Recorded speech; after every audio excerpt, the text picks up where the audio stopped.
We have spent 10 days with good beginning, good middle, and good end.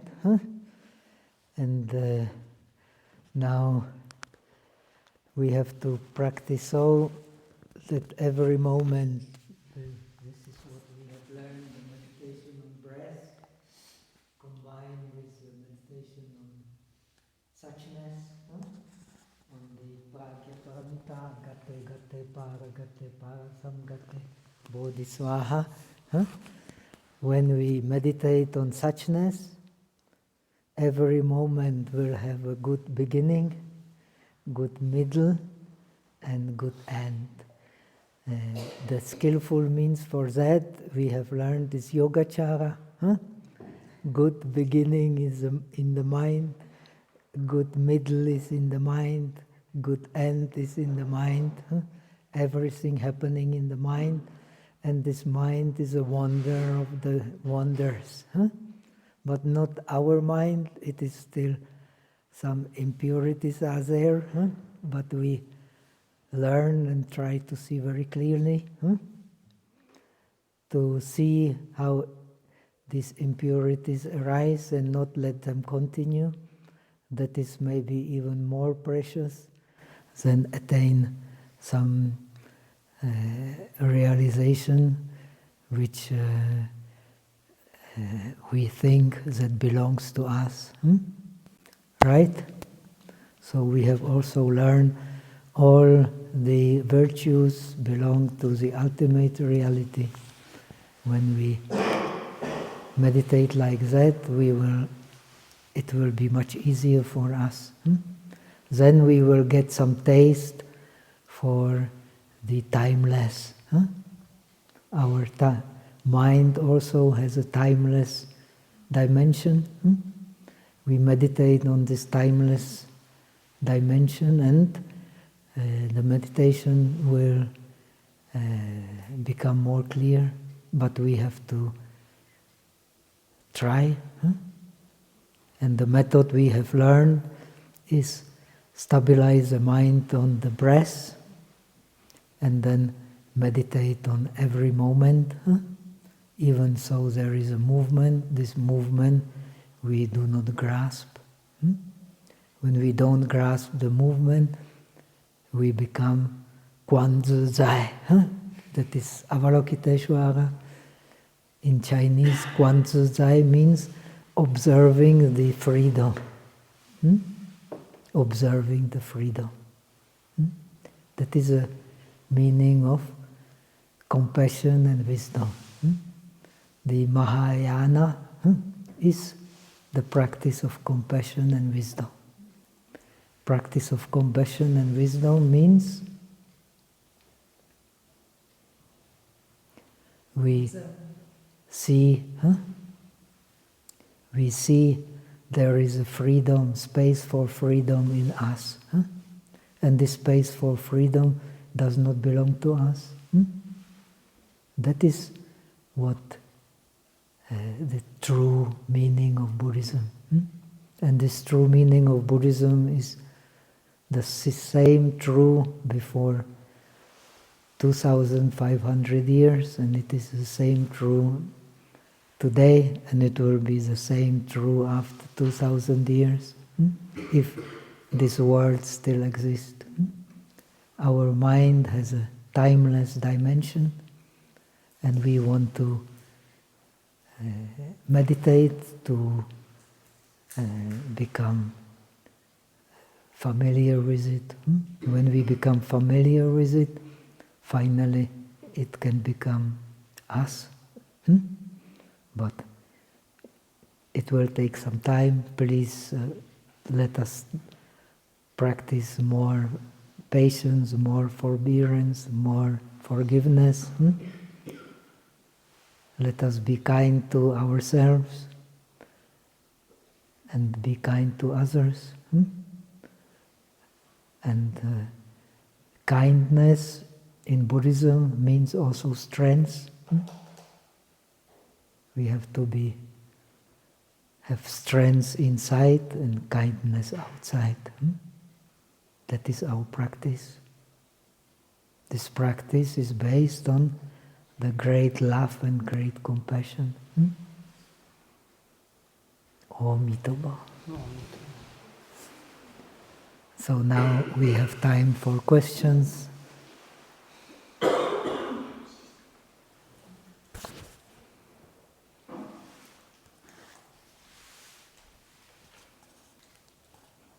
No questions?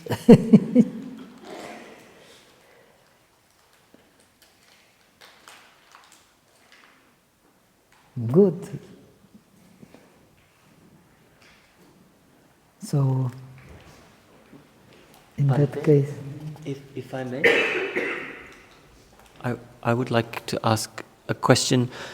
It's kind of a question on behalf of us all, but it's about any tips you would have for...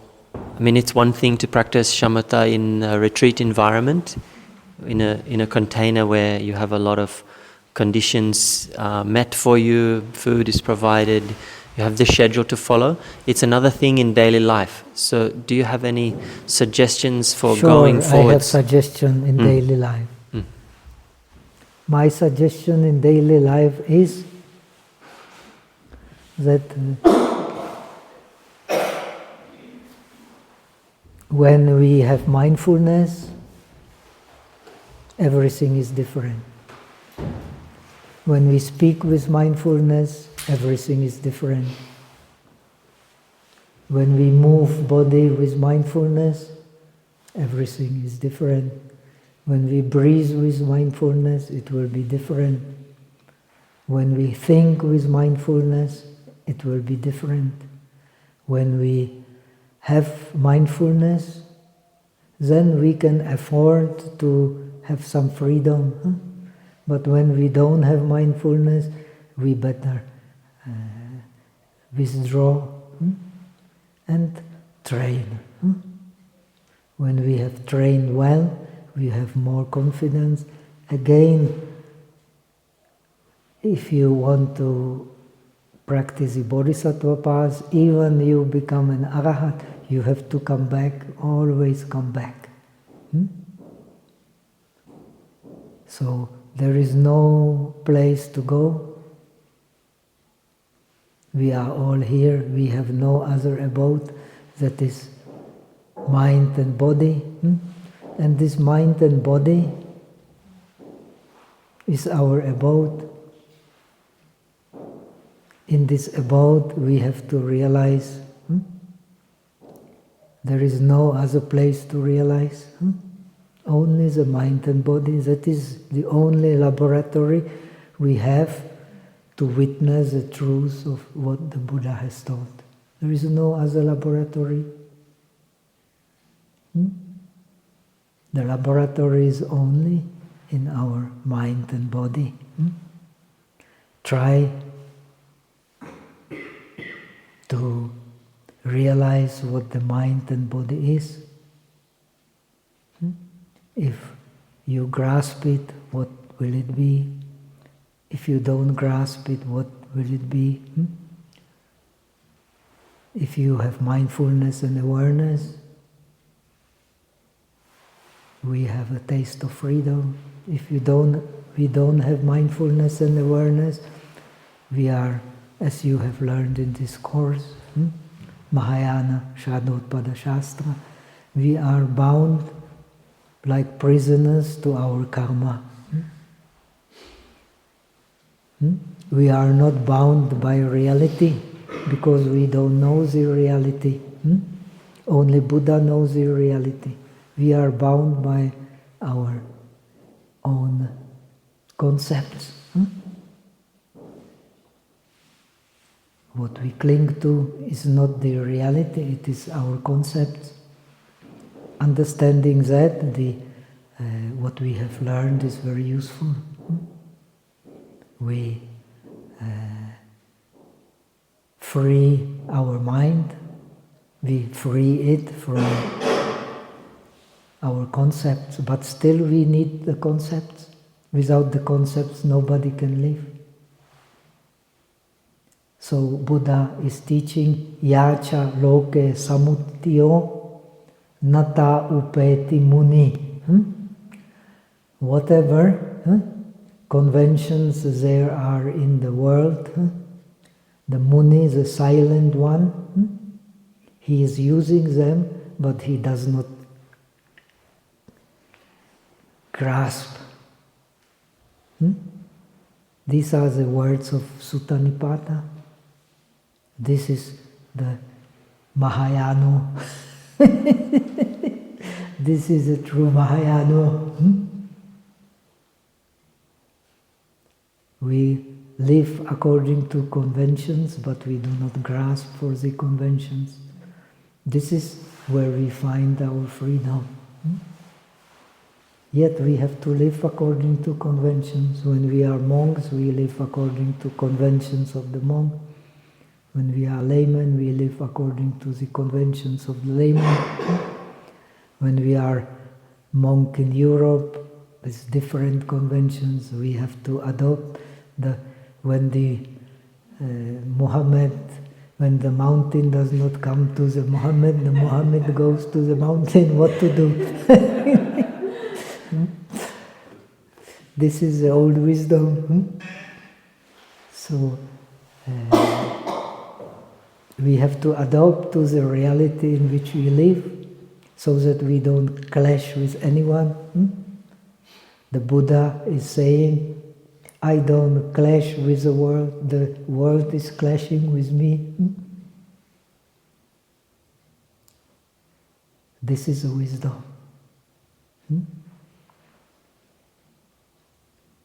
When you do in Rome, when you are in Rome, you do like the Romans do, but you don't grasp. That is a freedom. We cannot escape the conventions. We cannot escape this mind and body. According to the higher teaching, this mind and body is our convention. Where else can you find convention? This mind and body is our convention. And we have to have wisdom to fit it into the situation. Right?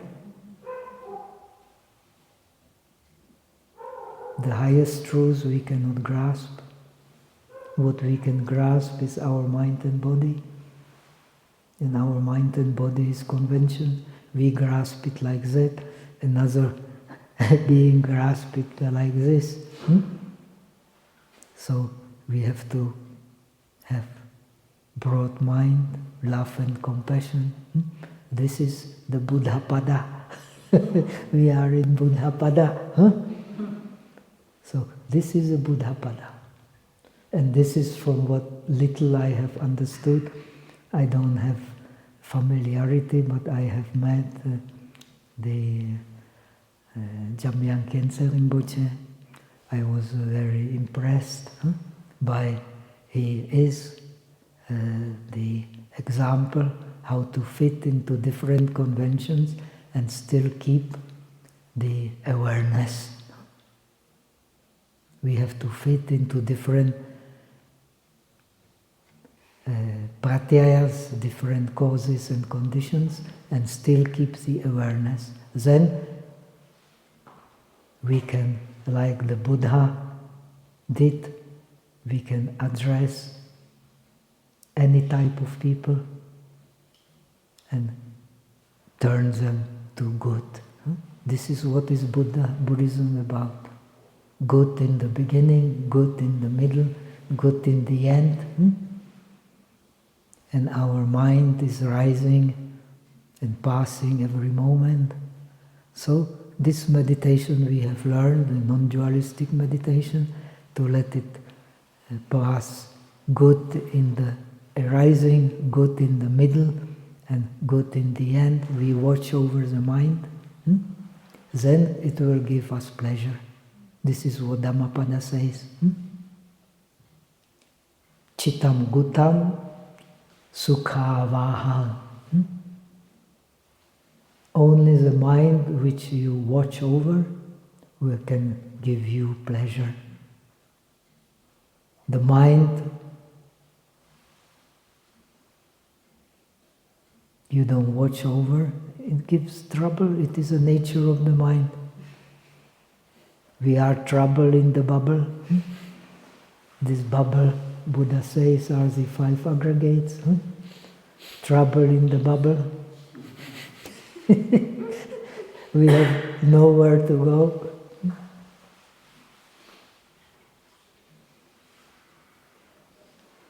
So what to do?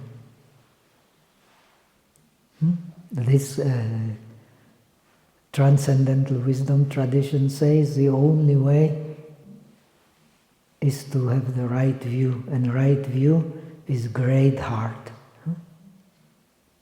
great love, great compassion. This is the right view.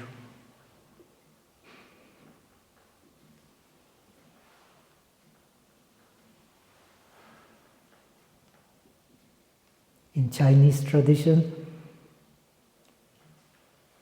this means a pure land. Also in Tibetan tradition, same. The pure heart is a pure land. And this pure heart does not belong to anyone, does not belong to Amitabha, does not belong to... But we need Amitabha to get into this pure land. We need Manjushri to get into this pure land. We need Samantabhadra to get into this pure land. But the meaning is, it does not belong to anyone. Because it is the suchness. Suchness is a pure land. If we meditate like that, it is a great help for meditation. All the teachers of the Bodhisattva paths are just teaching this. If you believe in suchness, it is a great help for meditation. So, we use meditation on the object to stabilize the mind, then we meditate on the suchness. This is true in all true Buddhist traditions. We need an object to stabilize the mind, then we meditate on suchness. So this is what I tried my best to share with you. I have my limitations, but I tried my best, and I hope we continue learning. I also continue learning when you have also learned. When we see our imperfection, we see our wisdom. When we don't see our imperfection, our wisdom is hidden. So, in this tradition, the chant tradition, we always practice the beginning mind, the humble mind, that is a deep mind. The deep mind is a humble mind.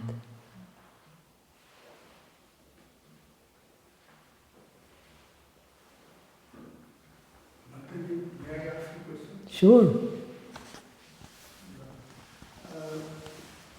When we know that the mind was... ये mic में है, recording के लिए है बस। अच्छा अच्छा। Our teachers have taught all along that mind was primordially pure and is pure, is always pure. So my question is, what caused the whole creation when it was primordially pure? Why it did not stay that way always? This is a good question, but you should understand, the Buddha, he cannot teach, no one can teach the highest reality. We can only teach the means to attain the highest reality. In fact, we cannot grasp the mind.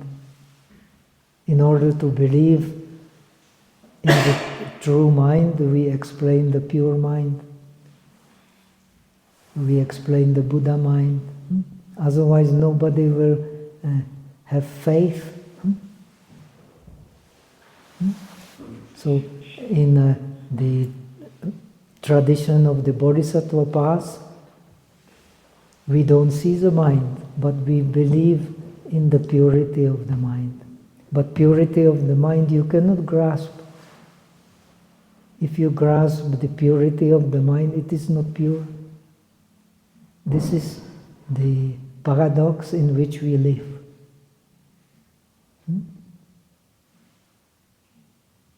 The mind is pure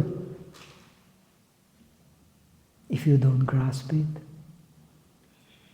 But it is not pure as opposed to the impure. It is pure beyond understanding. We don't understand the mind, but we believe in the mind. This is the bodhicitta approach. And this approach has incredible advantage.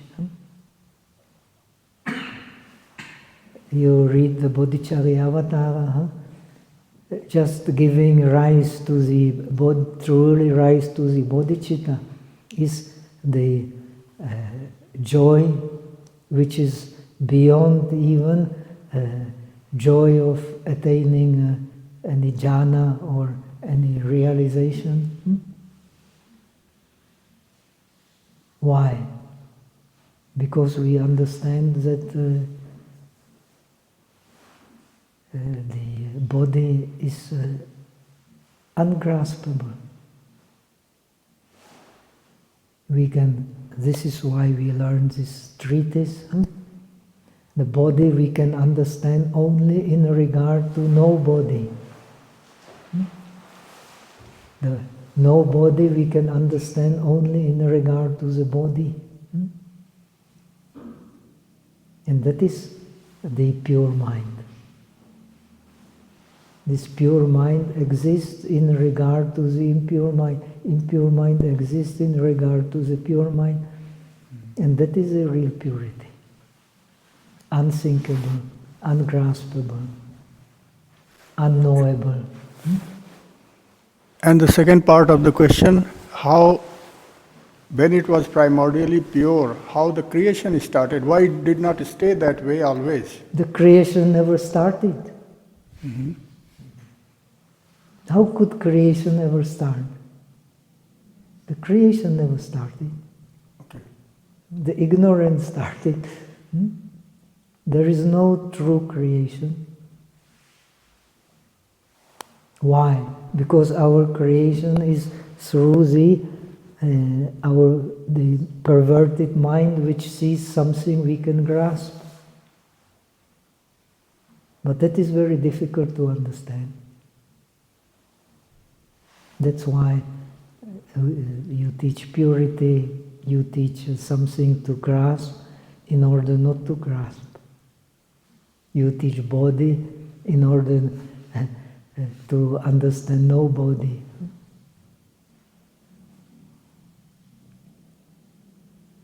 You teach origination in order to understand no origination. You teach thought in order to understand no thought. You teach feeling in order to understand no feeling. And that is difficult to understand. It is much easier to think there is something we can grasp. But that is not what the Buddha has realized. Buddha has realized precisely that there is nothing to grasp. That was in the beginning, that was in the middle, that will be in the end. What do you think?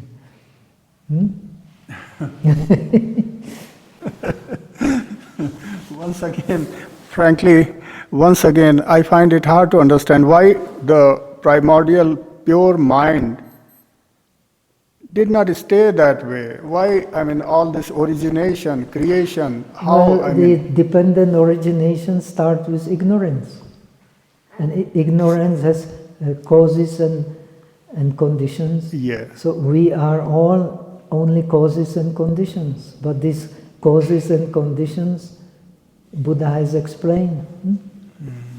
They are not from the self, not from the other, not from the self and the other, and not from neither the self nor the other.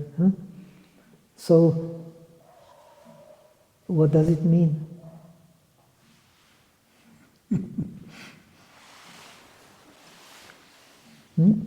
Yeah, once The again. ignorance has its causes and Yes. conditions. Yes. And that is the grasping.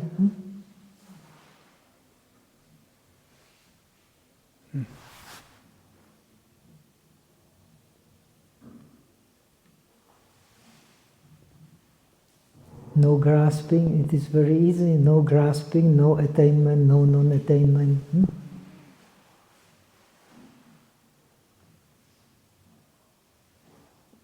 All right, thank you.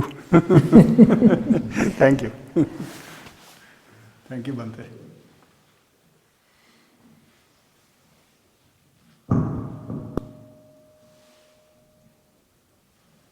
Dear friends, we maybe have time for just a couple more questions in order to leave some time for some recitation and a chance to have some rest also.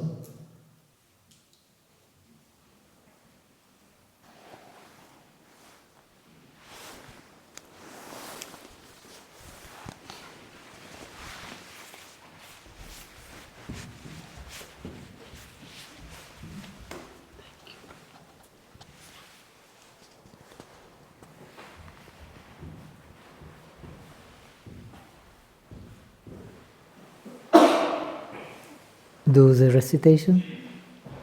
So we will, because some of our friends, they are leaving, they have to pack the luggage.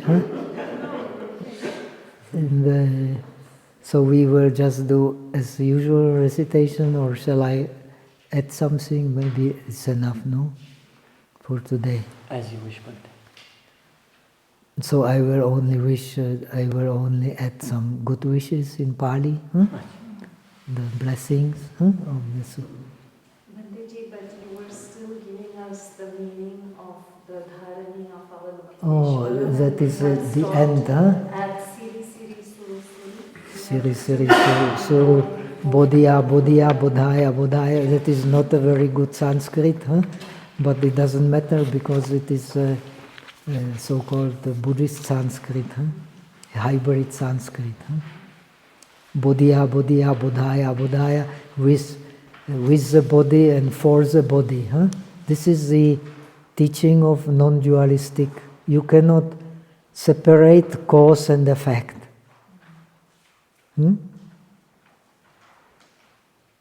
If you separate cause and effect,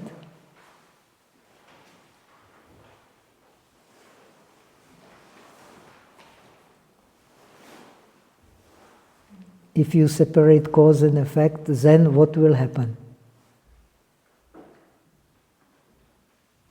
Ignorance. According to Buddhism, no matter what Buddhism, you cannot separate cause and effect. And the cause and effect happens every moment.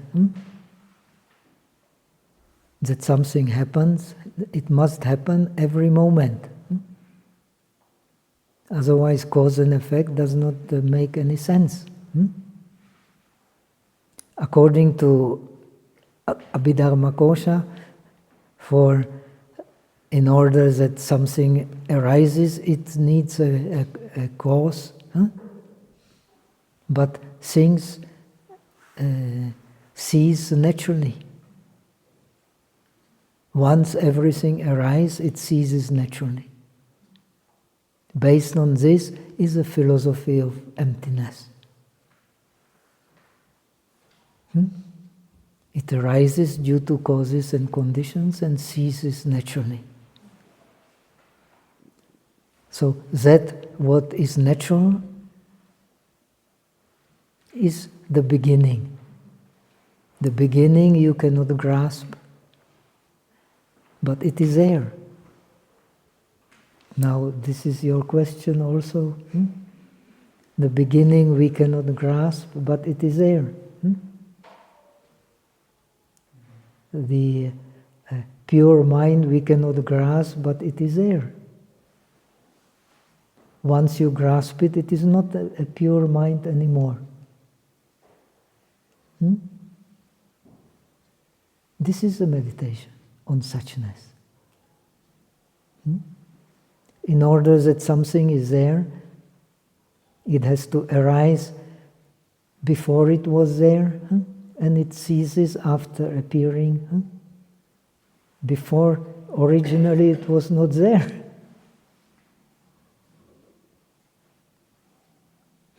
So from where did it arise if originally it was not there? The answer is it arose from emptiness and it returns to emptiness. But emptiness does not mean nothing. Emptiness means the base which is ungraspable. That base is pure, not the mind is pure. That base is pure. But we call it mind because we have no better word for it. But if you grasp it, it is not the mind. This is very difficult to understand. So Buddha using all kinds of skillful means to explain it. And that is the nitartha. Emptiness is a nitartha. Everything that leads to the emptiness is neyartha.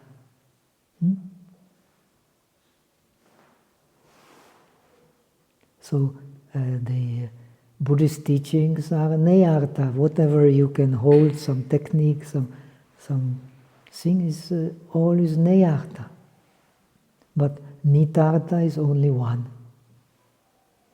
And that is emptiness. That is the teaching of Nagarjuna. And it has logic, diamond logic. What is a diamond logic? Nothing can really arise. Why? Because what can arise can only arise in emptiness. It cannot arise anywhere else. The Yogacara only adds to it that in order to understand that our mind is a perverted mind, we have to accept the existence of the mind, existence of the dualistic mind, in order to know that in liberation it does not exist. That is another approach. Now Tibetan Buddhism is taking these two approaches together. What the Shantarakshita brought to Tibet is precisely that. The conventional truth is the mind exists, and the highest truth is it exists in emptiness. The emptiness is the only truth. There is no second truth. Ekam hi satyam dvitiyam na vidyate. Only one truth. That is a non-dualistic approach. And that gives the freedom. We have learned in Chinese, the Avalokiteshvara mean watching the freedom, Quan Zi Zai. When we meditate, according to this system that we have learned here, you watch this freedom, which comes from understanding the emptiness. We make always mistakes, or often we make mistakes. But these mistakes also happen in emptiness. This is a great help for meditation. That's why Nagarjuna said that if emptiness makes sense, everything makes sense. If emptiness does not make sense, nothing can make sense. But because we have very strange habits which do not come together with emptiness, therefore we even grasp for emptiness. But this is not emptiness. We grasp for emptiness, we grasp for pure mind. But the pure mind, we cannot, really pure mind, we cannot grasp.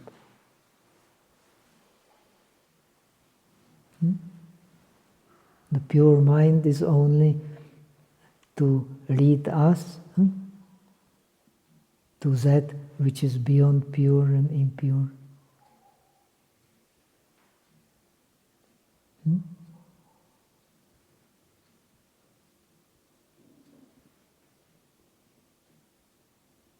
That which is beyond pure and impure, that is really pure, because you cannot add to it anything, you cannot take away from it anything. If only pure is true, what will happen? You can grasp it.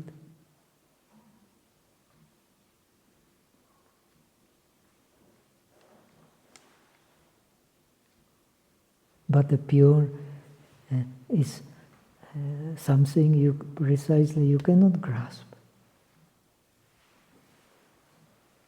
And we always want to grasp the pure, this or that. Then once you grasp the pure, you don't want the impure, right? This is a paradox in which we live.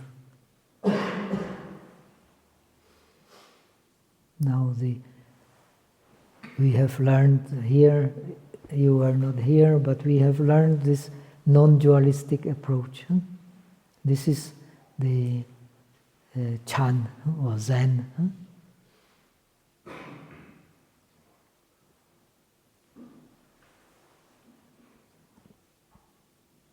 The meditation on this moment, which is beyond pure and impure.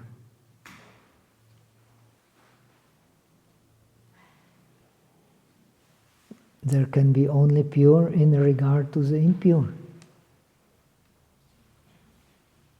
There can be only impure in regard to the pure. There can be only body in regard to the no body. And this is the deep meaning which is we have to absorb. We cannot push it into the mind. It is impossible. So the continuous practice and devotion. That is Mahayana. We cannot push it into the mind.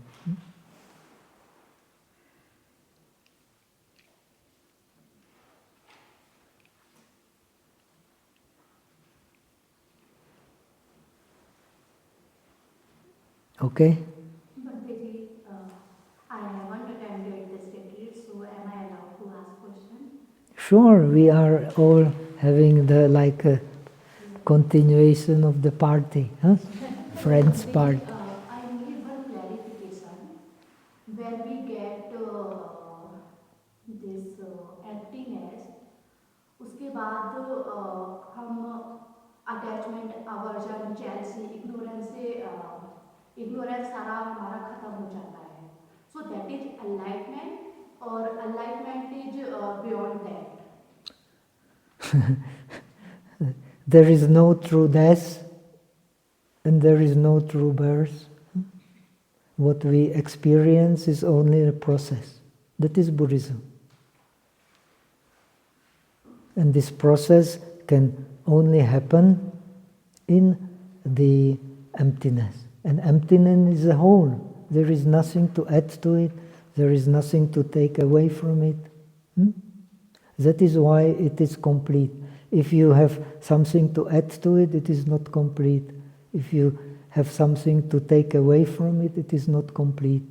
Emptiness is complete precisely because you cannot add anything to it, you cannot take something out from it.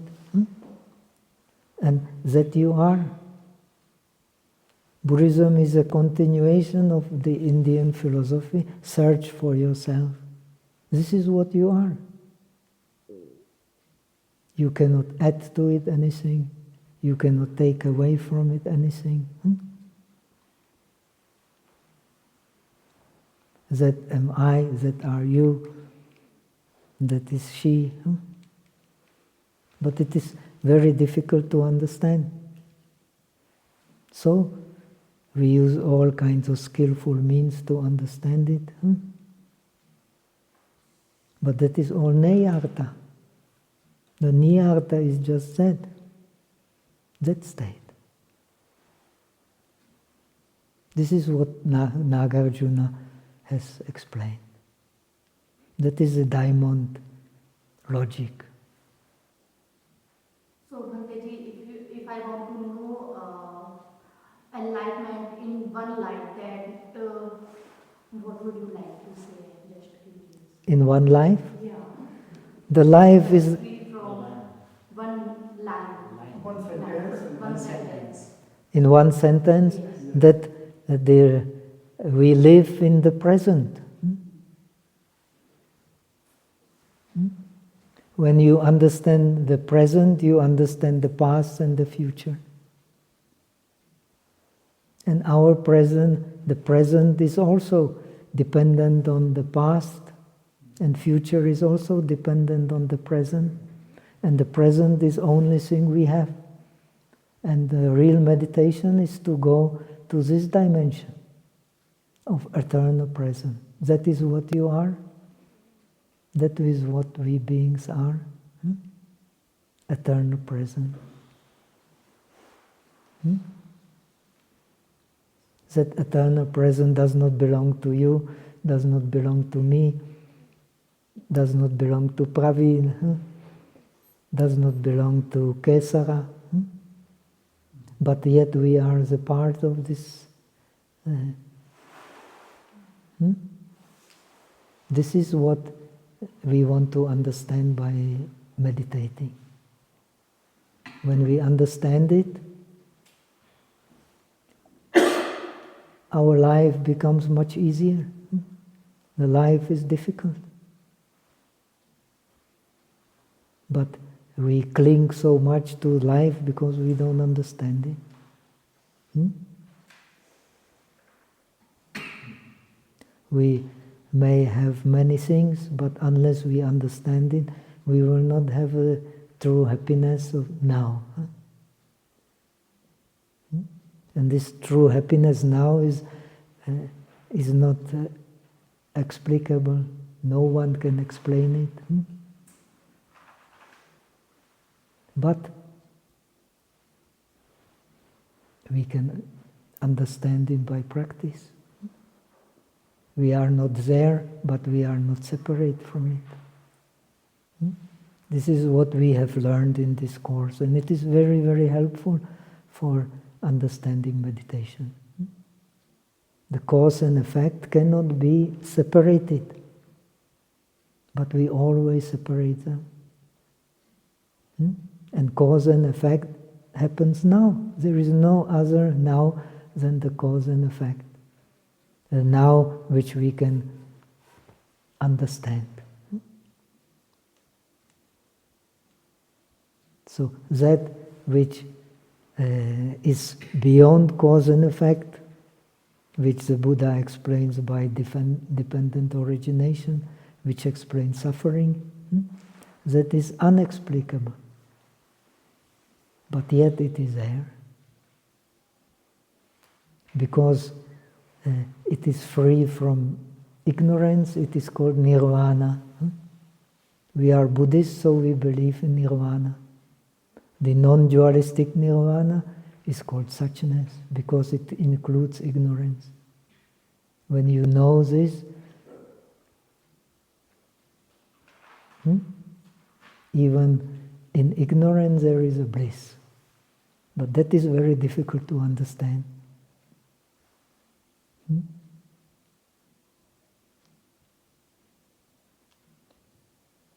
But it is a true meaning of Nagarjuna's teaching. It is a true meaning of Zen. Huh? Bodhidharma has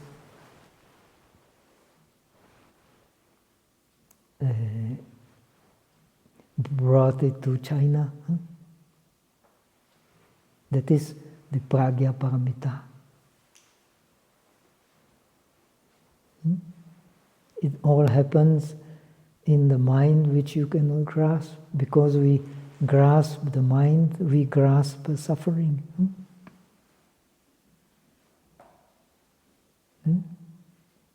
When we grasp, we are grasped. When we don't grasp, we are not grasped.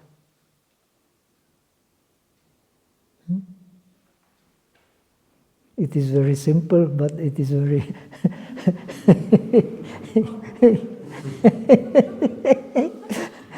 very, very simple Buddha's teaching. But we intellectuals make it so complicated that you can get many, many headaches, not one. Bhante, please forgive me. The present is eternal, but I'm also aware that time is passing and that we have a request to complete the translation of Dharma. Yes, but we are a friendly party. Huh? It's partying party. We can prolong the time a little bit and have some fun. Huh? No fun, no Dharma.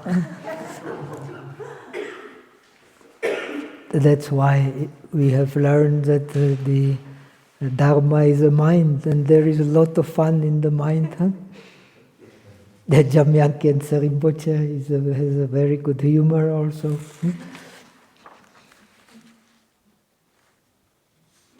So,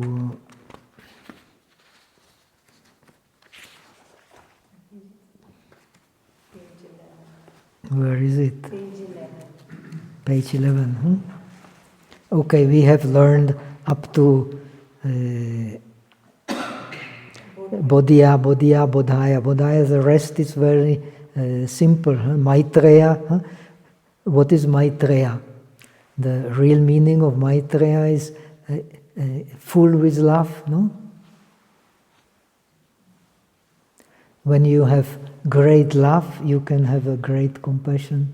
If you don't have great love, Vimalakirti Nirdesha Sutra, you will never get the great compassion. If you don't have the great compassion, you will always search for individual realization.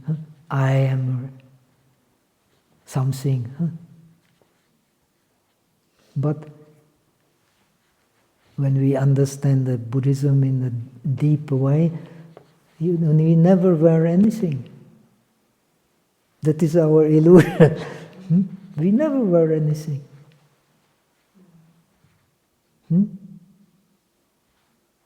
Maitreya, Nilakanta is the compassion. You are willing to take the poison of the world on yourself, up to the point that your neck become blue like the peacock. The more poisonous berries he eats, the more beautiful he becomes. So Avalokiteshvara, very beautiful. The Shiva also very beautiful.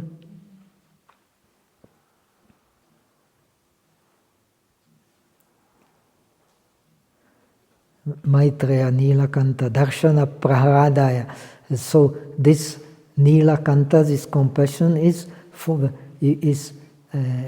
making all people glad, no?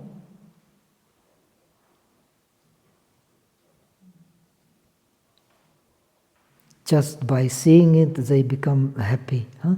By seeing Avalokiteshvara, we become happy.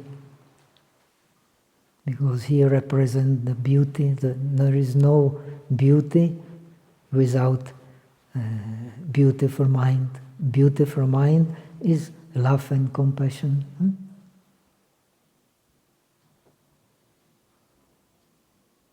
Swaha, suaha, well said, but here it means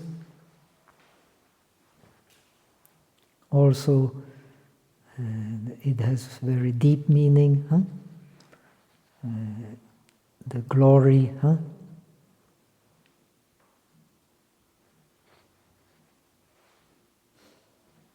So, may there be glory to this compassion.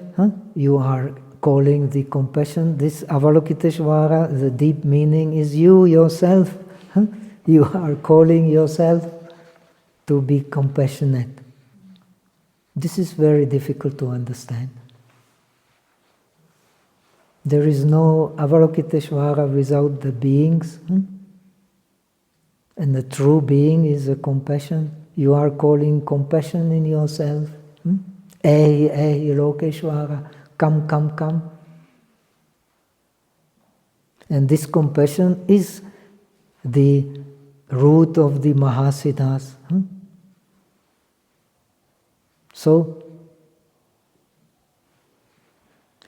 the glory to the Mahasiddha, who is the compassion. Siddha Yogeshwaraya Swaha.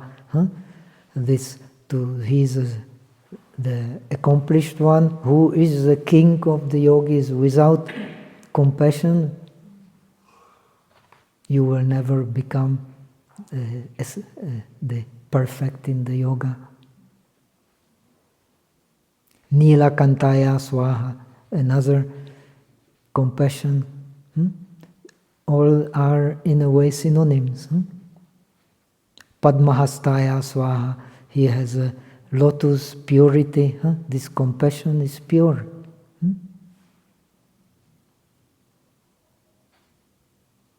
Chakrayuktaya Swaha, he has the Dharma chakra in the hand.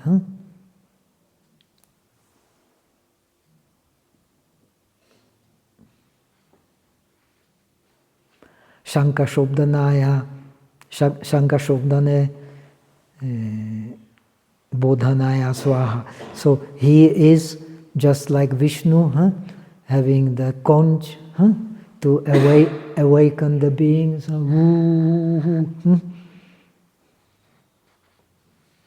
To wake up to the compassion.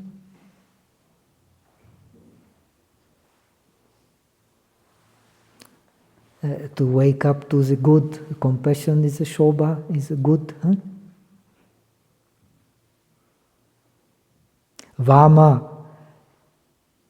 This is it is Vama or Varma? Vama, right? Long A. Vama Visha Stita Krishna Jinaya.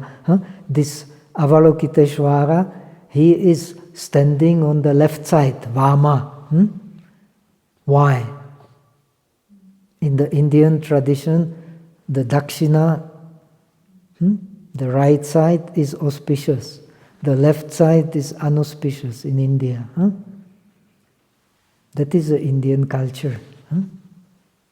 So the Avalokiteshvara, he wants to take the suffering. He is a Nilakanta, so there is no fear to stand among the unauspicious who are suffering. So he is placed on the left side, on the north, in order to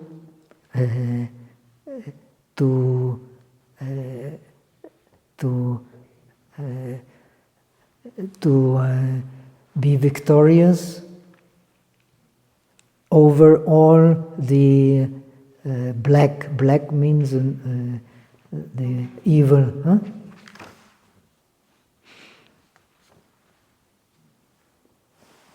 Vyagra Charma Nivasanaya.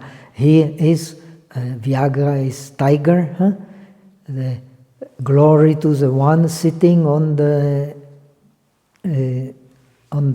skin of the tiger. Huh? That brings you to these bodhisattvas. They are all connected to the Hindu gods. Huh? They are it is not by chance that the Kailash is the seat of Avalokiteshvara. It is also the seat of Shiva. Huh? Both are Nilakanta. Huh? Both are Mahakarunika. Huh? So these bodhisattvas, they are the skillful means. But it is not quite the same because they are arisen from emptiness. So that is what makes them different.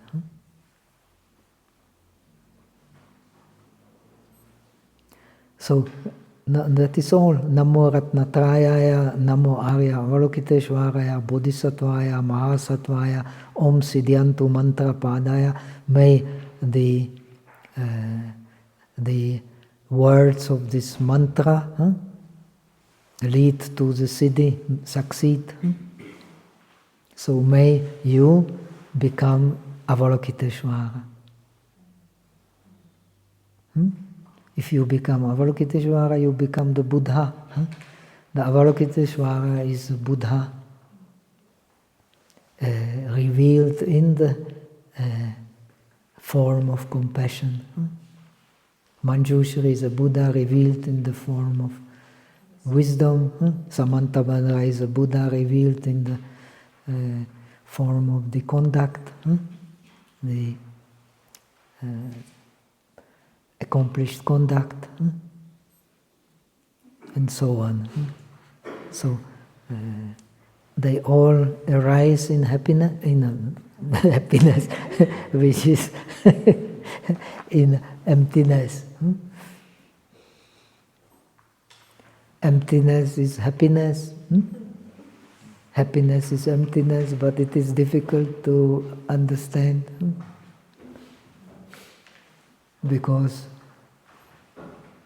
you need a diamond logic for that, right?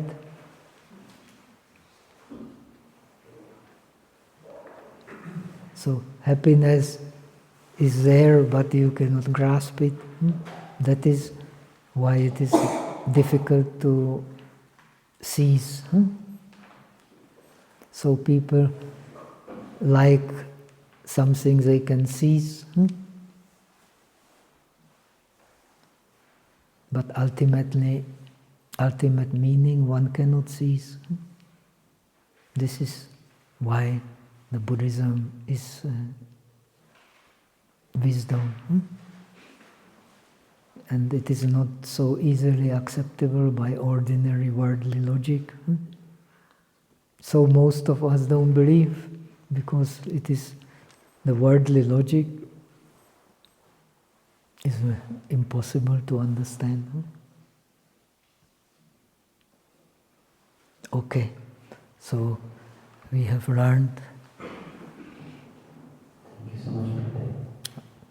So now we can recite.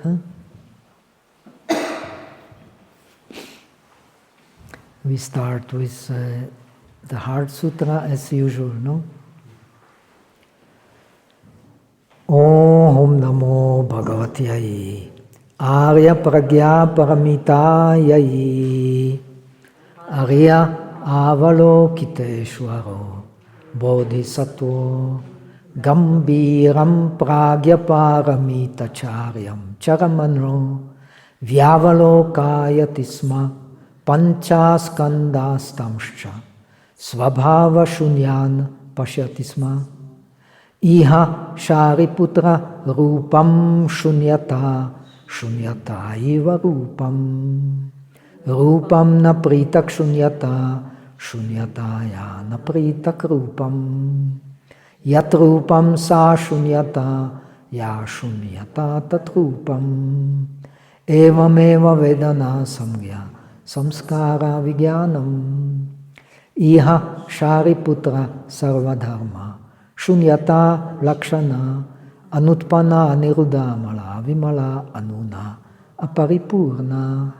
Tasmat Chariputra shunyataya na rupam na vedana na samgya na samskara na vijnanam na chakshushotra gana jihva kaya manamsi na rupa shabda gandha rasa sparštavya dharmaha na chakshu vijnana dhatur yavan na mano vijnana dhatu na avidyakshayo yavan na jara maranam na jara maranakshayo na dukha samudaya nirodha margaha na jnanam na praptir na apraptihi. Tasmat Chariputra praptitvat bodhisattvasya pragya paramitam ashritya viharati achita avarana nastitvad atrasto viparyasa atikranto nishta nirvana praptaha. Triyadva vyavastita sarva sambudha pragya paramitam ashritya anutara samyak sambodhim abhisambudha.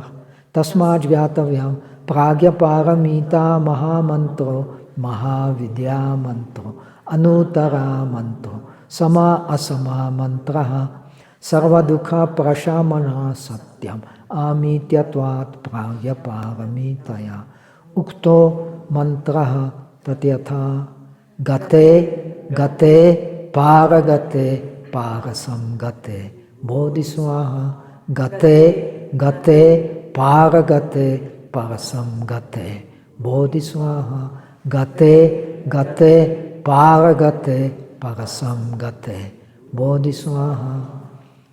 Namo ratnatrayaya namo arya avalokiteshvaraya bodhi sattvaya maha sattvaya maha karunikaya om sarva bhayeshu trana karaya tasmai namaskritya imam arya avalokiteshvara tava nila kanta namo hridayam avartaishyami sarva artha sadhanam shubham ajeyam sarva bhutanam bhavamarga vishudakam om tat yatha aloke aloke loka mati atikrante he he hare maha bodhisattva smara smara hridaya kuru kuru karma sadhaya sadhaya dhuru dhuru vijayante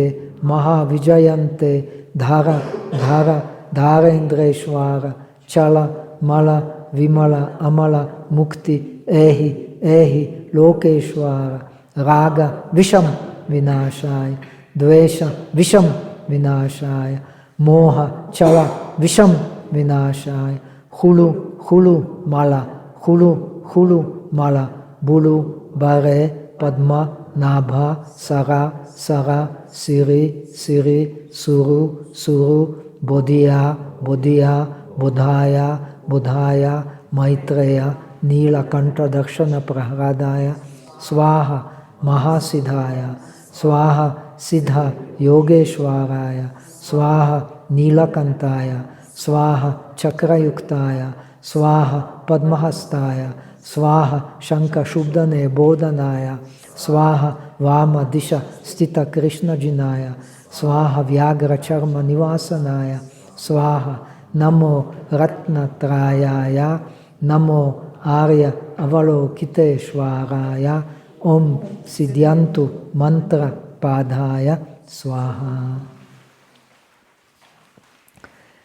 Karaniya matakusalena yantang santang padam abhiseche sako ujuche sujuche suvacho chasse mudu anatimani santu sakoche subharoche apakkichoche salahukavuti santindriyoche nipakoche apangabo kulesu ananugindo Nachakundang samachare kinchi Yenye vinyu pare upavadeyung.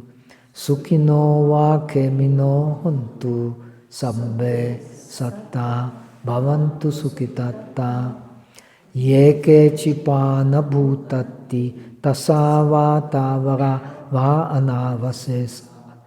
Digha va ye mahanta va majima rasakha anakatulla. Dittha va ye va addittha ye cha dure vasanti avidure. Bhuta va sambhave siva sabbe satta bhavantu sukitatta. Naparo param nikumbete na atimanyete katanchinam kamchi. Vyaro sana patighasanya na anyamanya sadukam michaiye. Mata yata niyam puttam ayusa eka puttam anurakhe. Evampi sababhutesu manasam bhavaye aparimanam. Metancha sabbalokasmin manasam bhavaye aparimanam. Udanga chepdriyanche asambhadam averam asapattam. Tittan charan nisinova sayanova yavatassa vigataminno. Etam satim aditteye brahmam etam viharamidam ahu. Ditincha anupagama silava dasanena sampanno. Kame suvineya gedham nahi chatu gambaseyam punaretiti. Etena saceva jena hotu te jaya mangalam. Etena saceva jena nasantu sabu padava. Etena saceva jena sabbe roga upasamentu te. Nakkhata yakabhutanam papa gaha nivarana. Paritassa anubhavene hantu te samupadave. Yat dunimittam avamangalamcha yocha amanapo sakunasa saddo. Papa gaho adusupinam makantam buddha anubhavene vinasamentu. Yat dunimittam avamangalamcha yocha amanapo sakunasa saddo. Papa gaho adusupinam makantam dhammanubhavene vinasamentu.